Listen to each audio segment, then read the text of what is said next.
श्रीराम समर्थ. त्याग हे यज्ञाचे खरे मर्म आहे. सदाचरणाने राहणाऱ्या माणसाला खर्च कमी लागतो, कारण खऱ्या समाधानाने पोट भरले की अन्नही कमी लागते.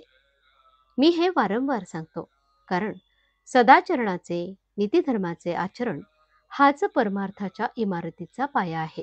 पाया भक्कम नसेल तर त्यावरची इमारत जास्त टिकू शकणार नाही.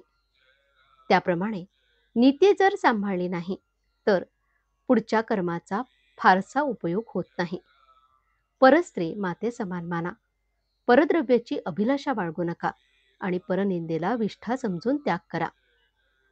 या 3 गोष्टींना फार सांभाळा.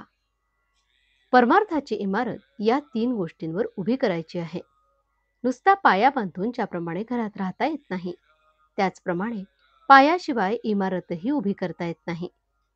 राम करता ही भावना ठेवून नामात राहणे म्हणजे परमार्थरूपी इमारतीत आनंदात राहणेच होय.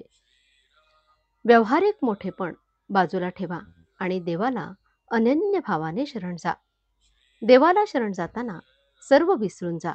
समजा एखादा माणूस नाटकात राजाचे काम करीत असला आणि नाटक संपल्यावरही तो घरी येऊन जर राजासारखेच वागू लागला तर त्याचा सर्व व्यवहार बिघडून जाईल. त्याचप्रमाणे देवाला शरण जाताना मी मोठा भक्त, विद्वान, पैसेवाला ही सर्व नाती विसरून गेले पाहिजे.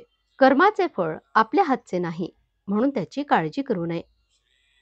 हे समजले तरी काळजी न करणे हे देखील आपल्या हातचे नाही म्हणून आपण काळजी करतोच. यासाठीच भगवंताच्या नामात राहण्याची सवय करा. कर्म करणे यात विशेष नाही. आपल्याला कर्म केल्याशिवाय चैनच पडत नाही. कर्म करा असे गीतेतही सांगितले आहेच, परंतु कर्म केल्याने पाहिजे ते फळ आपल्याला मिळतेच असे नाही. म्हणून भगवंताला स्मरून कर्म करा आणि मग काय काय होते ते पहा.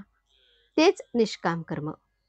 भगवंताच्या इच्छेने सर्व घडते आहे ही भावना ठेवून आपले कर्तव्य करणे हे सर्व गीतेचे सार आहे. जो समजून त्याग करेल त्याला फायदा लवकर होईल. नाहीतरी संन्यास आणि त्याग दोन्ही आपल्याजवळ सुद्धा आहेत. भगवंताच्या बाबतीत आपण संन्यासी वृत्ती धारण करतो आणि आपण आपल्या आईबापाला सोडतो असा त्याग करतो. हे काय कामाचे? त्याग हे यज्ञाचे खरे मर्म आहे.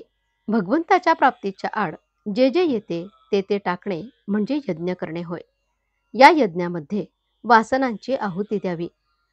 कोणत्याच गोष्टीबद्दल हवे अगर नको असे न वाटणे हेच वासनांची आहुती दिल्याचे लक्षण आहे. आजचे बोधवचन. जेथे वासना संपली तेथेच भगवंताची कृपा झाली. जानकी जीवन स्मरण. जय जय राम. श्रीराम समर्थ.